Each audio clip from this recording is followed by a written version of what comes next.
All right, welcome back to the Ramble. We have 1996 movies next. This was the first full year of my life. I was kind of born near the very end of 1995, but now we have a whole year of film that I was there for and probably processed absolutely none of. Of course, I wouldn't have. Wasn't even one yet for most of the year. But anyway, we have a couple of suggestions from last Ramble, so thanks for those. Before Sunrise and Seven have been added to the watch list, so I'll check those out eventually. I have 3 movies I added to my watch list for 1996 that I haven't seen yet, that I was like, okay, well, I've heard about these, I probably should see these. Freeway, Muppet Treasure Island, which is really just because it's the only one I haven't seen yet, so might as well knock that one out. And Trainspotting. Those are 3 pretty major films from that year. And I add them to my watch list, so they're not covered in this video, but I will watch them, and if you have any suggestions, let me know, and I'll add them too. We got 1996 here, a lot of stuff that I've covered in recent years too, either on this channel or on Matt's, but funny enough, some of these are like the versus films for Hollow Victories, because we talked about stuff like Tank Girl and Showgirls in the last one, and some of their competition came just a year later, starting with Barbed Wire, which I put as the worst movie. Oh man, it's not. Looking at this list, and again, it's not the worst one. It's close to the worst one. It's not a very good movie. I think its issue is it wants to kind of be a retelling of Casablanca, which I was not expecting when I went and saw this movie. When I watched this movie on my computer while talking to Matt when we were doing Hollow Victories for it. This was an early one too. It's trying to do a retelling of Casablanca in its own way, and it's not doing a very good job. It's taken one of the most beloved movies of all time, for good reason too, and just completely butchering it. And I mean, I guess that the thing is, that's probably the most interesting thing about Barbed Wire, is that it's trying to do that. But yeah, I am not a fan of this one. I was not into it. I was bored out of my mind. There is a character named Big Fatso that I got a good amount of entertainment from in his one scene in the film. He was funny to me, just because it was such a ridiculous character of such a goofy performance, and I really liked that. It's not like a horribly made movie or anything, but it's, all in all, it's just not something that I really ever would have watched without it being picked for Hollow Victories, and it's not something I enjoyed watching. It doesn't have a great reputation. I think that it was made with something very specific in mind, and there probably was an audience for it, but I am not that audience. Mystery Science Theater 3000, the movie, I do think is probably worse than Barbed Wire, and I hate to say that because I know people love this show. It's not for me. I think that their riff in style is one that I can appreciate, that a lot of people really enjoy, but it's not one that appeals to me, and I think it's just because it's like real-time reaction to a film where they're just kind of sitting around and making jokes, and it's just, as I'm watching, it's like, they're funny, they're kind of funny, and I like the props, and I like the in-between segments, like little skits they do on the show and in the movie, but just watching them react to a movie in its entirety, I'm sorry, like, I need better editing for that. I need you to cut the fat, don't use everything, because not every joke is a winner, not every, and they do, I will give them a lot of props for their consistency. They're making jokes quickly. It's not like you're going like a minute or two without them throwing a joke in. No, it's pretty constant in there, and I think that's what is so appealing to people about the show. But it's what makes it almost unwatchable for me, because it doesn't stay funny to me. It doesn't stay interesting. I would much rather be the one in the call with friends or in person with friends doing the movie riff. I don't want to watch someone else do it in its entirety. If I'm going to watch someone else do it, I want them to edit in the best parts and save me some time. But that's me personally. I know a lot of people don't think that way, and I know a lot of people are just going to say, oh, fuck you, man. And that's fair, because honestly, this is a beloved show, but the episodes of the show I watched, I did not care for. The movie, I especially did not care for, because I don't even understand why it had to be a movie. It's not terrible. I think I gave it like a 5 out of 10, and I think that's fair. I think that's me acknowledging what the film did well, while also just acknowledging that it's like, if you like the show, I guess you'll like the movie. I've even heard, though, from friends of who like the show. Like, they think the movie's a bad or weaker episode of the show, if you were just to count it. Because it's also the length of episodes of the show. There's no reason for it to exist. It's just a pointless film. I'm sorry. Fly Away Home is just something I remember watching in school once, and never again. I think they're trying to get birds to fly south. I don't know, like birds that got left behind or something. They're trying to find them a way to get them to where they need to be with this fake bird they built that they're flying through the sky. And the only thing I really remember about this movie too well is they eventually get in trouble for doing this because, it's not legal to be flying something in the sky like that. And then when they get caught, there's this older guy, like this older cop or detective or whatever, I forget exactly what it is, shouting at them, screaming at, I think it's a daughter and her father, and he's just shouting at them, and they say, okay, well, we promise we'll never do it again. And then he just kind of goes, okay, as long as you promise you'll never do it again. And then he laughs, and they laugh, and then they let them finish it. I'm just like, it's one of those things where it's like, I'd like to rewatch the movie just for that part, because it's one of those, did I actually see that? Was that real? That is so fucking weird. That is such a weird scene in a movie. It makes no sense. And, but maybe it does make more sense in context. Maybe there's a context I'm not remembering, because it's just it's the only thing I think about in this movie, because I remember seeing it in school and thinking it's really bizarre that that's how they resolved that. And just really bizarre that was a scene in the movie in the first place. Like, it almost feels like just ignoring the fact that in real life there would be consequences for doing this would be a more, like, just ignoring that would be a better approach. Because now you have something that's like distractingly unrealistic. But I like I said, I kind of want to watch it again just for that, just to see if, like, did that actually happen? Am I just completely remembering it wrong? It's been a long time, so maybe I'll watch Fly Away Home again. And maybe if I watch Fly Away Home again, it'll deserve to be higher up. I kind of doubt it, because looking at its page on Letterboxd, the majority of the reviews are 3-star. And that's not 3-star isn't terrible, but if that's what a majority of people think, yeesh.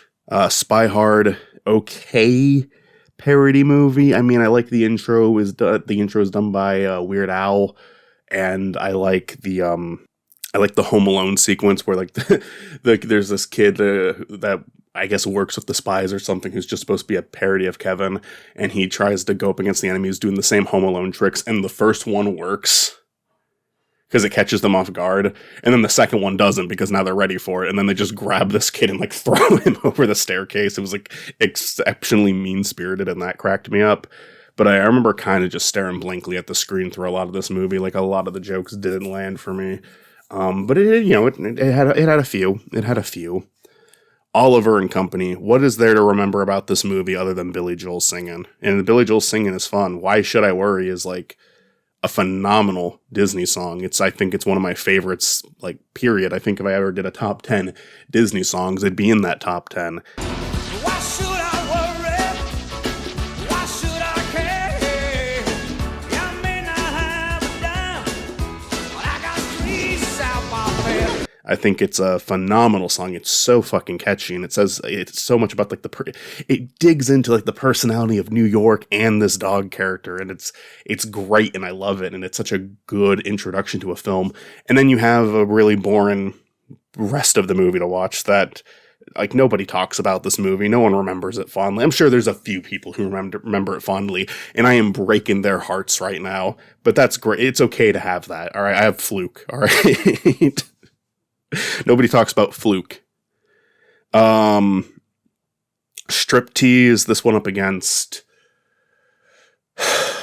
Showgirls, and I liked this one a lot more. It's kind of a dull movie for the first, like, hour of it, but then for, like, the last 30 minutes, 45 minutes, however long it is, it gets weirdly self-aware and weirdly silly. Like, it feels like the first hour of the movie is trying to take itself relatively seriously, and it just doesn't have interesting enough characters to do that. It has decent actors in it. I think Demi Moore is a great actress, especially in some of the more recent stuff she's done. I think that, it had Burt Reynolds in it. He's great. They had some real talent in this film. They had, there's this guy who's playing Demi Moore's ex-husband, and he's really funny. But a lot of it doesn't come out until the last 40-45 minutes, like I said, where it feels like they were trying to take themselves too seriously for the first more than half of the movie, and then at the end of it, they were kind of it finally clicked with them what they were making, the stupid movie that they were making, and then they just started to treat it like a stupid movie as a result, and again, as a result of them doing that, it actually became entertaining, it actually became fun. I can't recommend the movie, because it isn't that the whole time. But once it hits that point, if the whole movie was like the final act of this movie, I would actually say watch it, because it was like pretty entertaining. It just takes way too long for that. It's like a really forgettable movie until the campiness goes up. So yeah, I mean, it's definitely more respectable than Showgirls, in my opinion. I don't think it's even like better made than Showgirls. I think Showgirls probably has better cinematography and better set design. I just really, there was nothing I latched onto in Showgirls in terms of writing and character. Well, Striptease, it got there. It took a while, but it got there. Shiloh. Good old Shiloh. Does everybody remember Shiloh? Those books? Well, there was a movie adaptation. I think the movie even had like a sequel or two. I remember at least watching the second one. It's just kind of a cute dog movie. It's fine. I think what, really really ended up doing a lot for it with me was the fact that, the bad guy in the movie was just such a fucking bastard. The abusive man who is the owner of Shiloh, and the boy really wants to adopt him, and he agrees to do all this work for him, and then he's like working himself into sickness. He's out in the heat too long because he's trying to get this dog that he just fell in love with, and at the end he's like, I'm not giving you my fucking dog, fuck you. And he grabs him, throws him off his property. I was like, oh my god, what a bastard.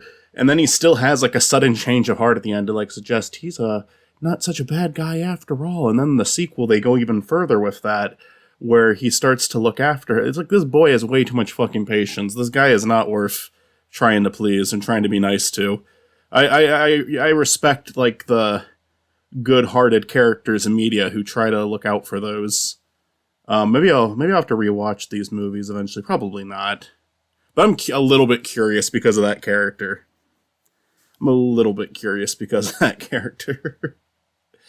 But yeah, just a movie about a boy who wants a dog and has to get the dog from this fucking asshole. I liked it when I was a kid. I liked the books when I was a kid. I liked the movie when I was a kid. Moving on, we've got Happy Gilmore. People really like the Sandler movie. I'm not gonna lie.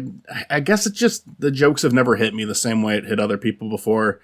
Because I have never I have it on the list because I have seen the whole movie throughout my life because of how frequently it's been put on by people, but I've never sat down and just watched the whole thing. But I know everything. I have seen every scene in the movie multiple times, and it's just never one that I've wanted to sit down and watch start to finish. It just didn't get me like some of his other movies did. And it's a guilty pleasure, but like Billy Madison, for example. But I mean, then you even have stuff like The Wedding Singer, 51st Dates. I think those are better Adam Sandler comedies than Happy Gilmore. But I mean, I respect that this is the one that people prefer when it comes to Sandler's movies that are just purely comedies. It's just not my favorite, but I mean, I put it above a decent number of these. It's not too much of an insult.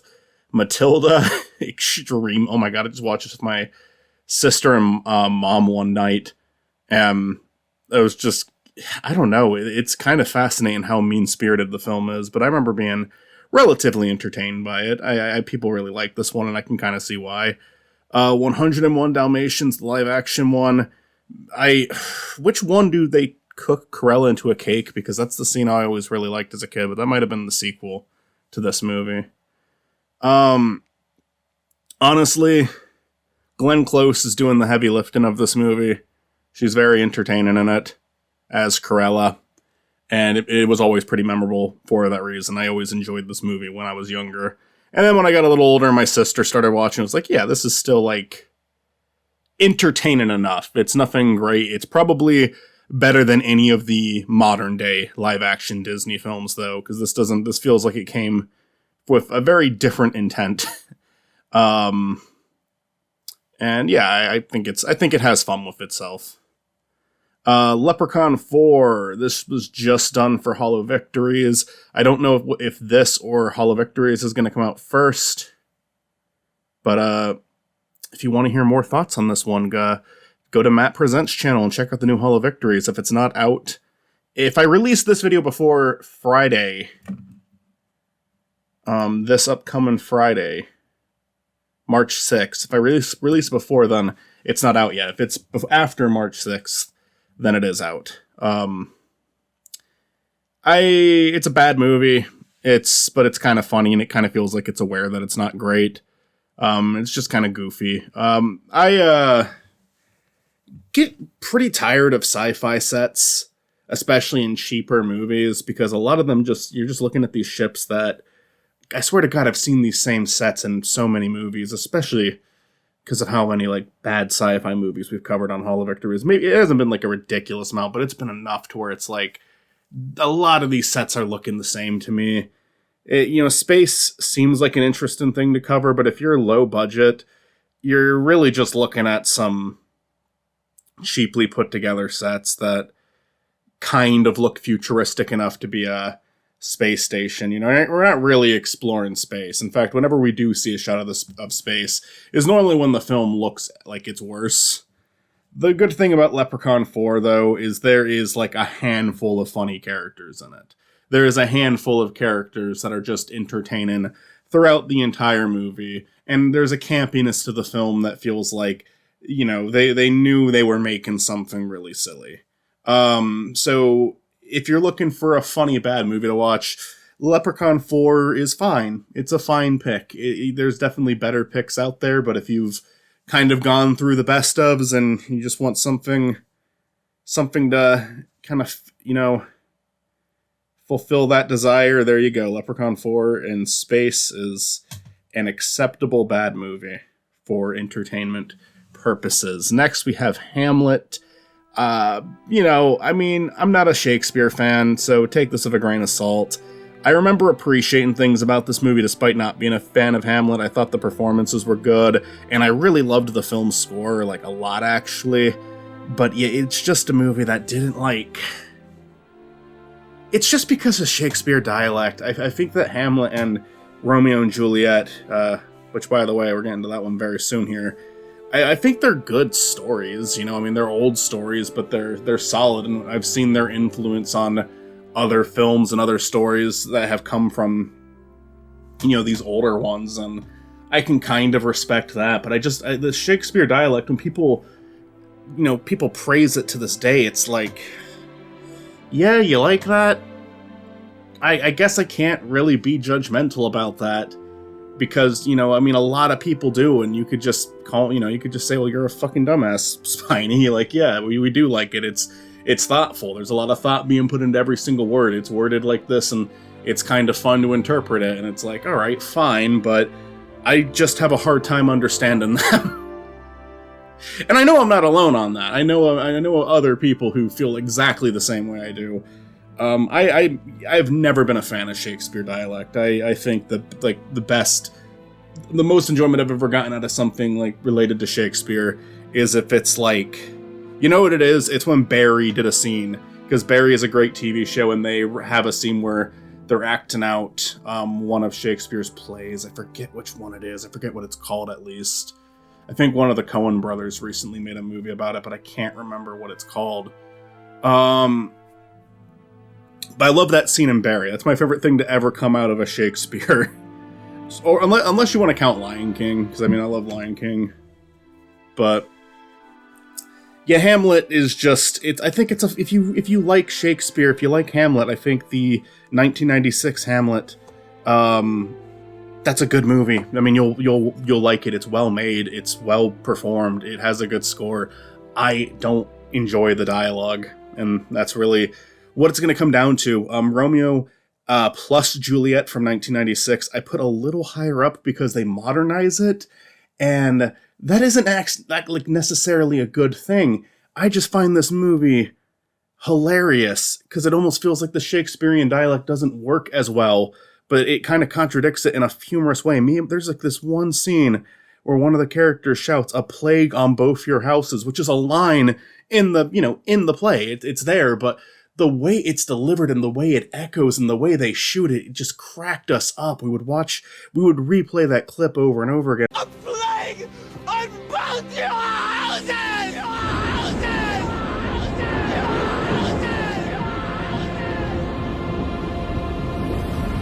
And it's ultimately like a movie that does have some good qualities to it. It has some good sets, it has some good shots, it has good actors in it. But we would just be,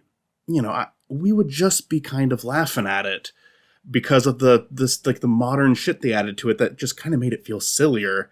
But it did make me like the movie more. Maybe that's a Shakespeare film I enjoy more because of those decisions. So I'm done talking about Shakespeare because there's no way that anyone who enjoys him is going to enjoy hearing me talk about it.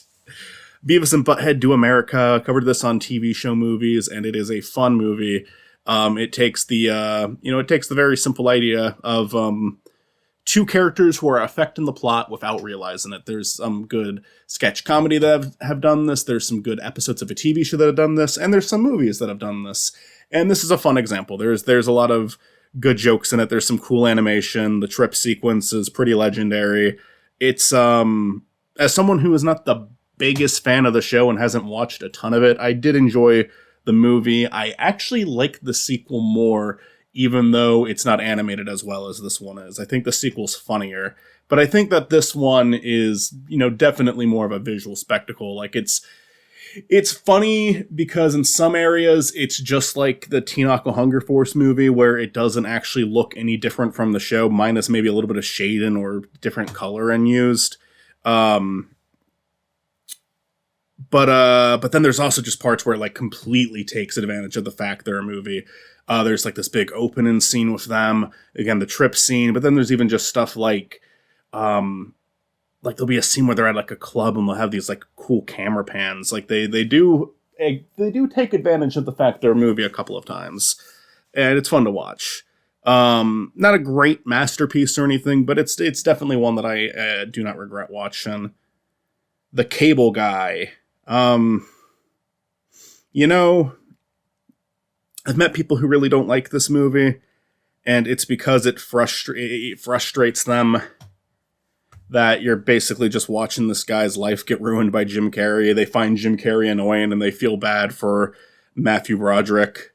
But I gotta admit, it's a movie that made me chuckle a bit, and that's why it's here. I hear where people are coming from with not liking it, but there's just enough points in the movie where it was working for me, even though I can kind of understand why someone wouldn't like it. I do think it should be below Beavis and Butthead, Romeo and Juliet, and Hamlet. I think that one should be put down a few steps, but I had a good time with it. Yes, Steven! Look out!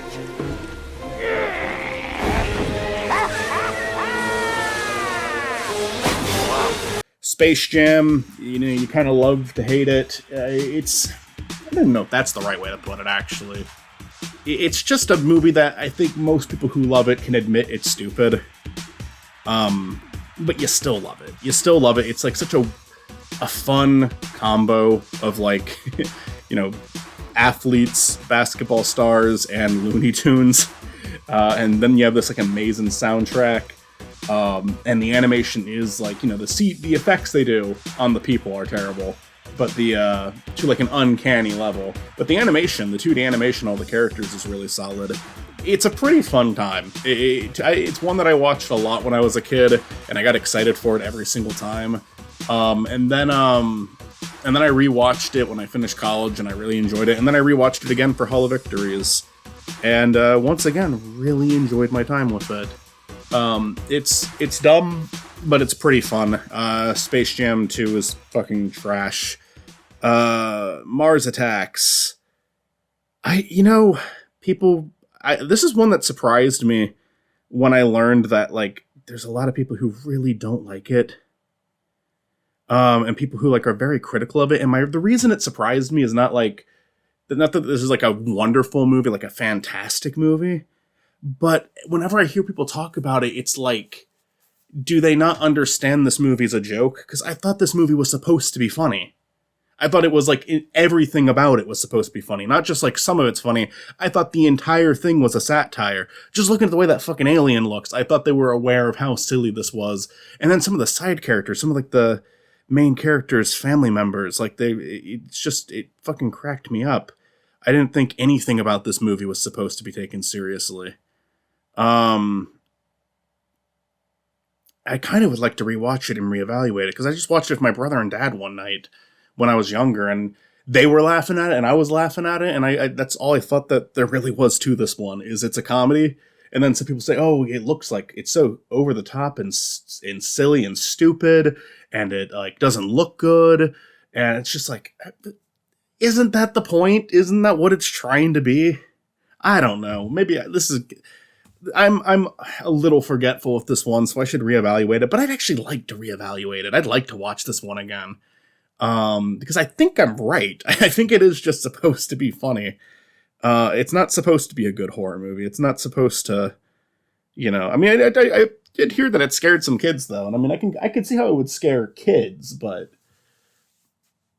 I still think it's supposed to be a comedy. Bottle Rocket, Wes Anderson's first movie. It's before he found his style, but I don't think he was missing like charming characters yet. There's a lot of that dry delivery that some of his older films like would kind of take further, because I do think this is a less dry movie than some of his others, but I don't even use dry as a negative towards him. I think it is in some of his movies, but in stuff like Grand Budapest Hotel or Moonrise Kingdom, where there's just characters getting like these very straightforward deliveries, like it almost feels like they're not conveying much emotion. Like there's awkwardness to it. It's really funny, and it benefits his movies. It works within his style. And I've seen him break away from it a little bit too. I've seen like, in Isle of Dogs, like Bryan Cranston's character has a lot more personality, and then like the other dogs all kind of go with that one note direction that a lot of Wes Anderson's movies do, but it's done with purpose there to kind of separate the Bryan Cranston dog from all the others. Regardless, I'm getting so off topic here. Bottle Rocket it has a little bit of that dry wit to it, but it's also before he was fully embracing that too. So I do think it actually helps the character stand out a little bit in this one. Stylistically, it's probably his weakest movie, just because he really didn't figure his style out yet. A lot of the things that he's known for are not present in this film. But it just has good characters. It's a movie that's like completely driven by its characters. I really enjoy all of them. I had a good time watching it. I'd recommend it if you haven't seen it yet. James and the Giant Peach. Watched this so many fucking times as a kid. I need to watch it again. I did a podcast with Olivia a few years ago over on my Movie Mackle channel, where we just talked about stop motion, and James and the Giant Peach came up, and we talked about that for a while. And it's ever since that podcast, I was like, oh, I watched this so many times as a kid. I gotta sit down and watch this again. And I still haven't. Like, I really want to, but it's just never the movie I choose to put on. But I mean, my God, this was like all the time. I just loved the character design. I just loved the design, like the inside of this peach, all the scenes where like they're flying around with it. I thought there was just so much about this movie that was so cool as a kid. And I bet even if there is like a few things that don't hold up, if I were to rewatch it, I'm willing to bet that a majority of this movie is still like fairly entertaining to watch. I'd really like to do it again. Sonic the Hedgehog, the movie, or the OVA. It's called The Movie in America, maybe in other places too. Yeah, I mean, there's a Sonic bias here. I loved this as a kid, but then, it's one that I rewatched with not only the 3GI remake of it, where they kind of treat it like Shrek Retold, where they're redoing all the shots, but also rewatched the original. And what it is? It's like, story-wise, it's not even like the most... I don't even think it has like the best scripted code. I think the story is a little dull in a few areas, but it just has the aesthetic down so perfectly. The music is not taken from the games, but it still matches the game's energy. It's still like the soundtrack belongs in a Sonic project, which is really cool. Which is something that I think the live action movies, despite my enjoyment of them, is something that they completely fail to do. Where the OVA, though, like the music in that is pretty stellar. The animation's great, the aesthetic is great, the style is great. Like, it's just so fun to look at. It's just it's definitely boosted up by me being a Sonic fan, me dedicating a channel to fucking Sonic. But it is one that I think like just really captures the spirit of like the 90s Sonic the Hedgehog really well. And it, yeah, I appreciate it a lot for that. I have no problem putting it up this high. Hunchback of Notre Dame is close to the best Disney movie in my opinion. I love how dark it gets. I love the music in it. I love the scale. There's so many like massive shots in this movie. Just the poster like really shows that scale. I'm looking at it right now. He's sitting in the bell tower. I mean, there's multiple posters, but it's one specifically where the camera is pointed down at the entire city below them, and we're looking at the bell tower. We're looking at Quasimodo sitting there, and just like you see the scope of this like place he lives, and it's for considering he's a character that has to live very high up to stay away from everybody. It makes so much sense that he would have all these shots with all this scope and all this detail. But it's present in other, like, in so much of the movie. Like, the Hellfire sequence has this shot where, like, there's all these, like figures in red robes surround him, and this hall he's in by the fireplace just looks so massive and so big. And oh my god, the fucking action scene at the end when Quasimodo, he's, like, on, running on the wall with a rope, holding on to... Oh, what's her name? Esmeralda. Who's Demi Moore? Bring him Demi Moore back. I didn't even realize that until looking at it now. It's freaking Demi Moore in this movie. But he, he like climbs up to the wall and screams, "Sanctuary, sanctuary." There's just so much appealing imagery in this movie. And I love the characters. I love Quasimodo. He's so sympathetic. But I like that they don't pair him up with the girl. He doesn't get the girl at the end because it's just not, there's got to be a level of realism to it. And I don't think he needed that. I think him as a character needed to be accepted. He needed to find acceptance. And by the end of the movie, they do accept him.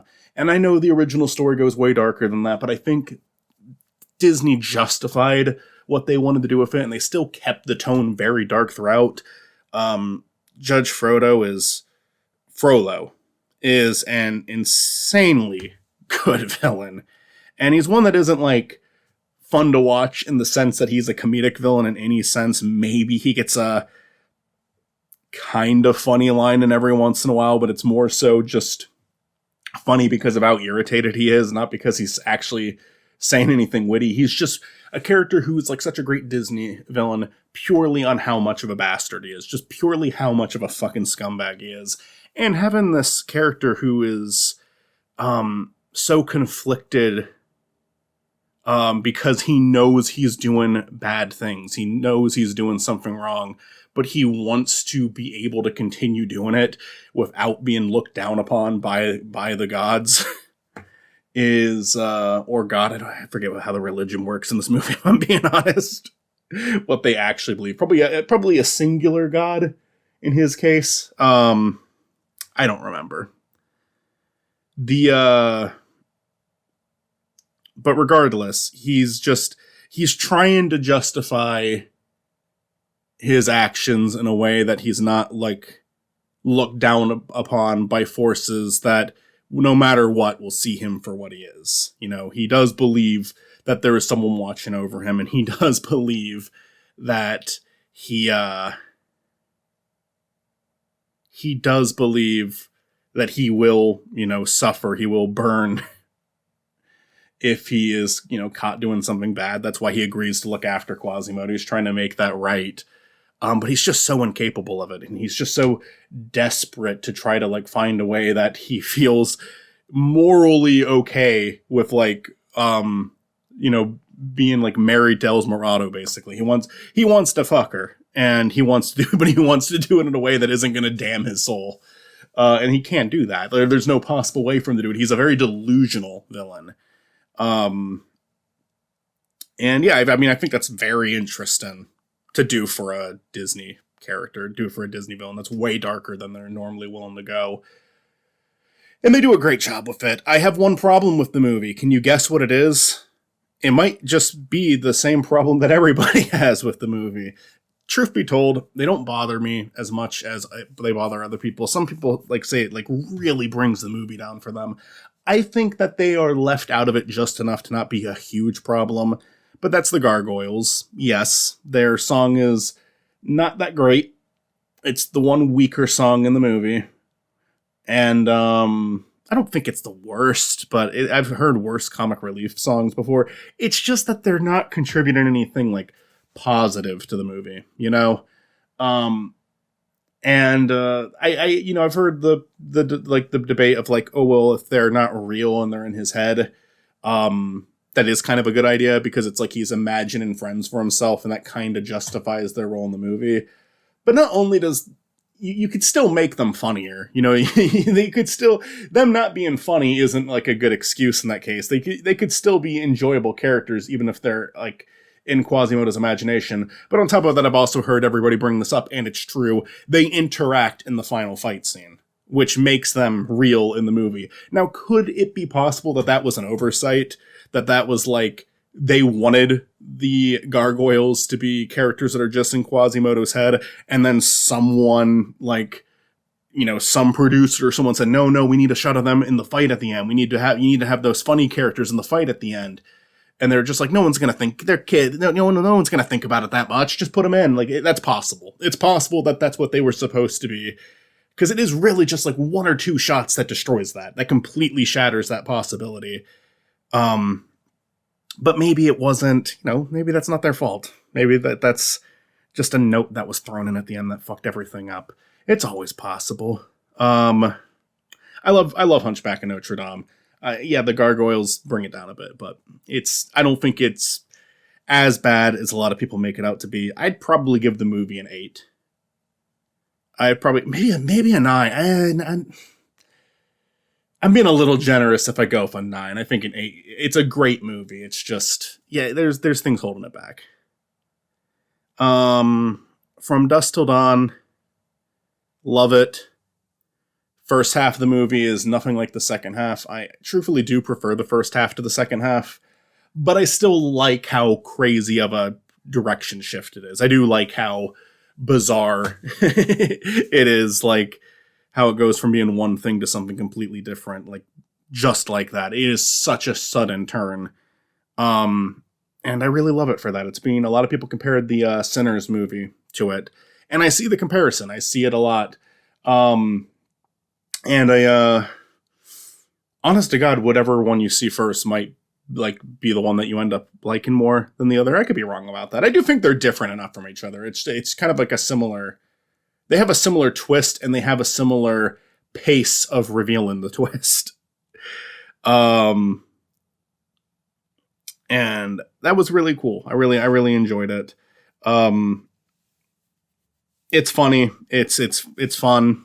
It's a good, solid movie. Robert Rodriguez, again, he had a movie on the last one too with Desperado. I much, much, much prefer From Dusk Till Dawn over Desperado. Trainspotting. What? You said you added this to your watch list. Well, guess what? I record these in parts, because I normally don't go straight for an hour. I normally cut myself off because, I don't know, I'm fucking lazy. I gotta rest the voice, I guess. But I actually watched Trainspotting. I actually took some time to watch it, and what a really fun and really fucked up and really disturbing movie. It's basically about a guy trying to kick his heroin addiction. And there's so many great scenes in this movie. It's a movie that kind of really, very, really early on shows you how bizarre it's going to be, because they have a lot of really great sequences in this film. I think my 3 favorite is there's one where he is it's the first time they really reveal that they're going to do weird shit like this in the movie, where he goes into a bathroom and he literally goes inside the fucking toilet, and then he's underwater swimming around trying to find something, and it looks beautiful. It looks gorgeous, even though he was just moments ago in the most disgusting looking room in existence. It was genuinely horrible. Then there's also a scene where one of the characters overdoses, and he's sinking into the carpet. And then he's like looking up and we can kind of see the edges of the carpet as he's looking up, even when he's not in the room anymore and he's being taken to a hospital. I love the way they shot that scene. I love the song choice. The song choice was perfect for that. It was like cut really well. It was just really, really fascinating to see. And then there was the scene, probably the best scene in the movie, when he is like locked in a room, you know, trying to beat his addiction. And I've seen a lot of movies that do that. You know, you're either in rehab or stuck in your own house, like locked in a room, suffering, like having a fucking mental breakdown. And they normally do it like very quickly. They normally show a few shots, maybe a hallucination or two, but it's done pretty quickly. It's just saying, oh, look how horrible this is. This scene really dives into like how long this was for him and like all the horrifying shit he was seeing and like all the stuff that's on his conscience, because there's some fucked up things that happened leading up to this scene. And it's all just so well done. This is a very, very uncomfortable movie to watch, and it still manages to have a sense of humor with it, which is like amazing to me, because you could really drop the ball trying to do something like that. But they don't. They just, it stays interesting. It stays interesting the entire time. And then even when he kicks his addiction, even at the end of the movie when he, not even at the end, like kind of halfway through, he does like successfully kick his addiction. There's a lot of interesting things about it. There's a lot of interesting things about the idea of like, you basically lose all of your friends in that case. If your friends were all druggies too and you're trying to stop, then you kind of lose that connection. And there is something kind of sad about that. But then some of these guys make their way back into his life and it's like, oh man, no, he really was better off without these fuckers. Some of these guys are fucking horrible. Not all of them. There is some that are just like kind of, you know, victim of circumstance. They're not, some of them have like probably deep down have a good heart. I wount't say our main guy. Our main guy's kind of a piece of shit. But there are bigger pieces of shit in the movie. It's just really like fascinating and fun to watch start to finish, but it's not just a fun movie. Because like I said, it's pretty fucked up. There's some really like upsetting scenes in the film, and I would definitely like, you know, keep that in mind. Like, I'm not going to I don't want to spoil any of the major scenes in this. Even though I guess I kind of have with the, you know, saying like, you know, like the rehab scene or whatever, but it doesn't, to me, that isn't as big of a moment as some of the others. Because you still don't know everything that's happened in the movie. You still don't know like the main thing that it's like built into. And some of the horrible things that happen leading up to it. It's just, it's a harsh movie. Just be aware of that. It is not all fun and games with this movie. There is some scenes that are genuinely hard to sit through. But I thought it was brilliant. I thought it was wonderful. And then finally, my favorite movie from 1996 so far, but I think it's pretty likely going to stay my favorite, because I mean, I adore this movie. We have good old Fargo. Possibly my favorite Coen Brothers movie. It's hard to say. There's some strong competition, but I just think that this is a very like great character movie. I love everybody in this. I've seen them all go off to do like other great character films. You know, this movie in some ways reminds me of what Three Billboards Outside Ebbing, Missouri became, where it's just this great character movie with some really fucking flawed people in it that we're following. But it's a great crime drama / comedy. It does have a sense of humor. It's exceptionally well made. I'm kind of hitting that issue I hit in the first one too, where it's just I've made it to a really, really, really wonderful film, and now I'm trying to, you know, what do I say about it?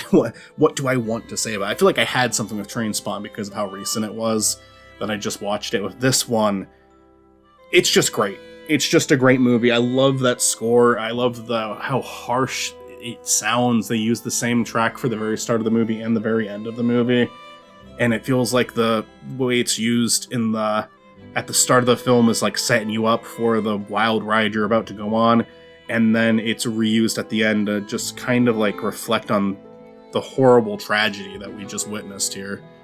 The horrible things that happened, as Frances McDormand said, just for a little money. Her character is, I think, hands down in this, Marge, is like hands down my favorite Coen Brothers character. I can't think of anyone I like more than her.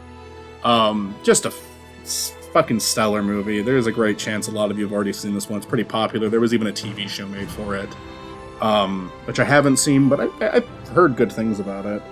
I think it's kind of a case-by-case season, where it's like every season's like a different case going on.